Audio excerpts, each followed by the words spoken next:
You need to know that that speech, "I Have a Dream," that has become so famous, was not the first time spoken at that particular event. A number of historians have tried to declare that King didn't know what he wanted to say, and so he just scribbled down on some paper the night prior to the march while staying at the Willard Hotel there in Washington, D.C., if you know that hotel.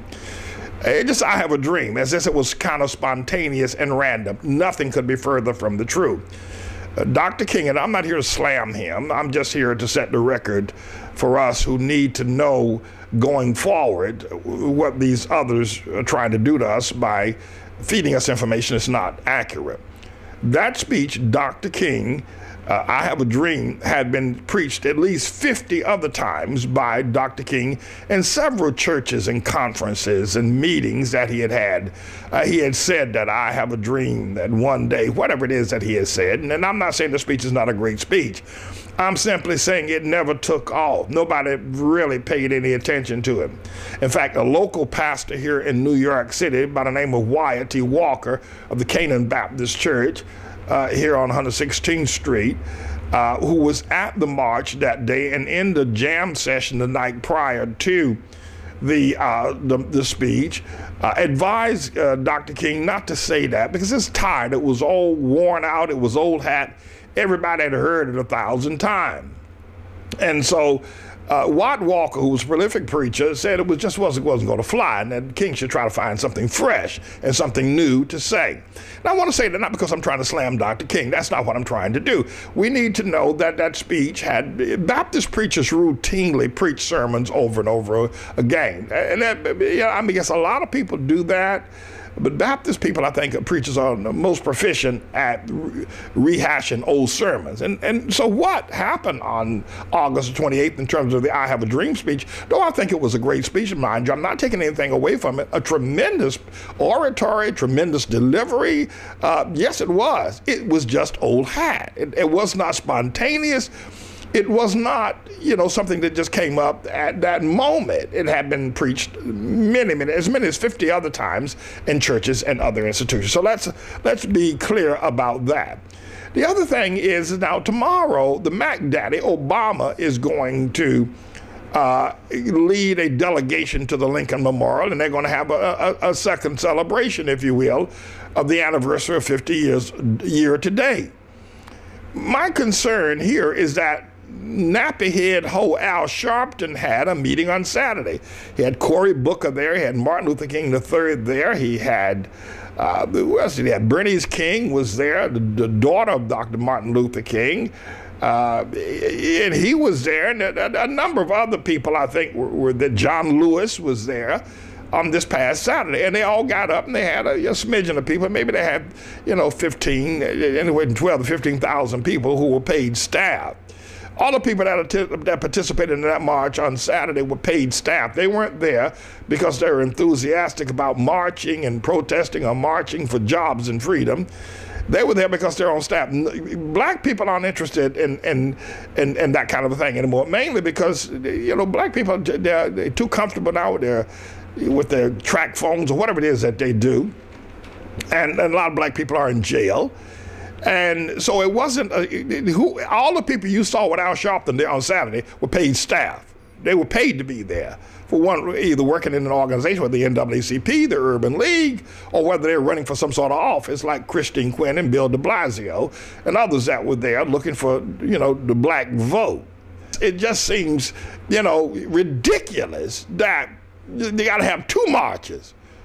One led by nappy-head Ho Sharpton, and now the other led by the long-legged Mac Daddy Obama. Why can't they get together? You see how black people are?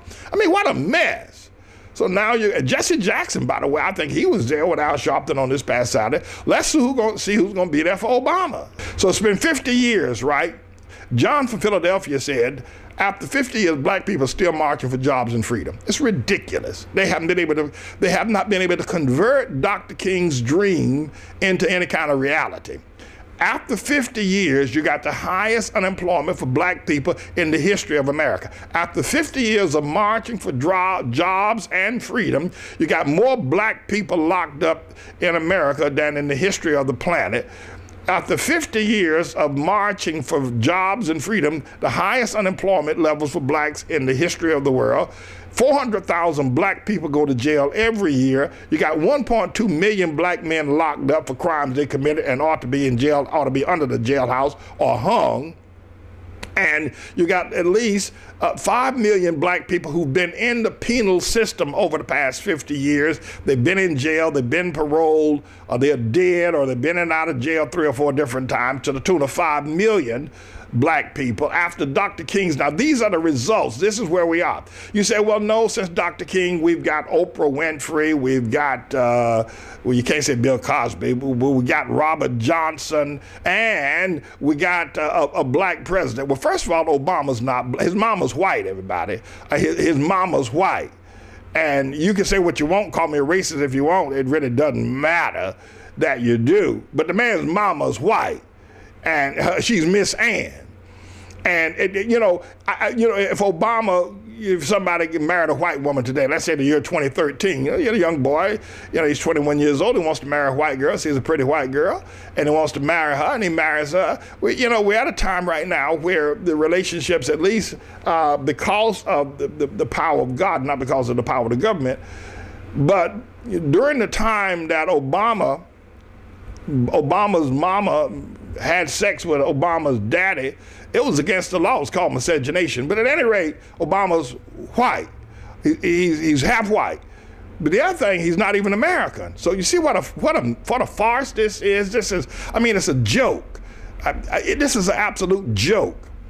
And the proof of the stupidity of liberals and blacks is that they don't care.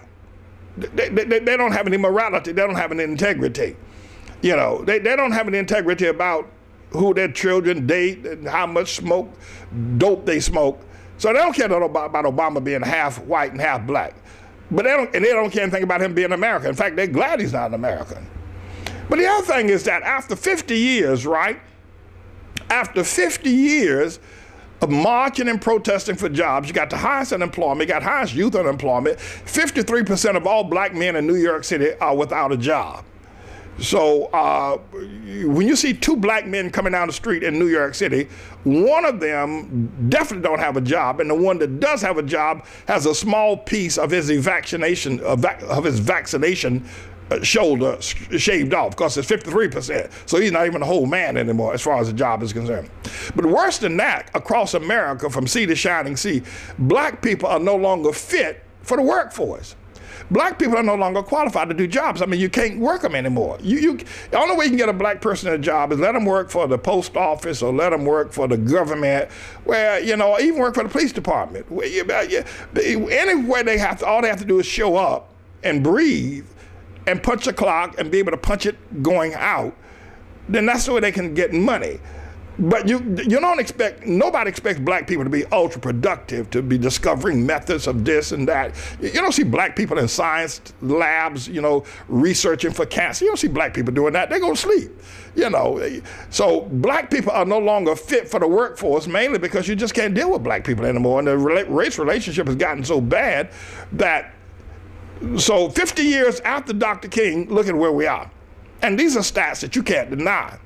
The other thing is that 30 black youth, according to Cory Booker and the mayor of New Orleans, not Cory Booker, but Michael Nutter, and the mayor of New Orleans, his name escapes me right now, we didn't make a note of it, but what I do have is that these two confirmed that 30 black youth are either killed or kill somebody every day in America, 7 days a week, without clockwork, 24 hours a day, 7 days a week. The killing clock of black youth does not stop. Either black youth kill somebody, or 30 black youth, all total, somewhere in America today, are going to either kill somebody or be killed themselves. This is where we are since Dr. King. Is that right? The march, I have a dream. that one day black youth will kill each other, 30 per day in Chicago. First, Detroit will be the murder capital of the world, where blacks will be. I have a dream. I have a dream that the Bloods and the Crips will introduce gang warfare between the rappers, the East Coast and the West Coast. I have a dream that black youth will kill each other to the tune of 20,000 between 1980 and 1990. I have a dream that 35% of black people are unemployed. I have a dream that 80% of black Americans, no matter what stripe they are, live in broken or single parent homes. I have a dream that black youth are dropped out of high school at the rate that's absolutely unbelievable, and they're not going to college or to church. I have a dream that 8 out of every 10 black child born in America is born without the father and the mother being married. I have a dream that one day that Harlem, that used to be the Mecca of black community, will be turned over to prosperous and right-thinking white people. I have a dream that black women will abort babies out of both legs of their underwear. I have a dream. I have a dream that the murder rate, the abortion rate, the dropout rate, the homeless rate, the murder rate, the gay, if you will, rate. I have a dream that one day we'll have a man that will stand and declare that gay rights is like civil rights and being gay is like being black. I have a dream. Is that where we are 50 years from Dr. King's dream? Is that what he was dreaming about? Because that is the reality. I have a dream that though we were segregated and had to drink from colored water fountains, I have a dream that one day the pinch-nosed Negro of the W.E.B. Du Bois type who can understand the textbook will then segregate themselves and will drink from the white water fountain only. I have a dream that they will one day move to white neighborhoods, give up the ghettos. There'll be black flight to white neighborhoods, leaving the black neighborhoods bereft of an economic base. I have a dream that young blacks who go to schools, white schools, Ivy League schools, will be able to say in just a few more days and a couple of more raises, we'll be as white people. I have a dream that one day a black couple living in a white neighborhood making $175,000 a year, and the woman is driving a C-Class Mercedes and the man is driving a 7 Series BMW. I have a dream that one day they'll be able to say, we are white, we are white, we are no longer black, we are white, we are white. Thank God Almighty, we are white at last. I have a dream. I'm James David Manning. That's a nightmare.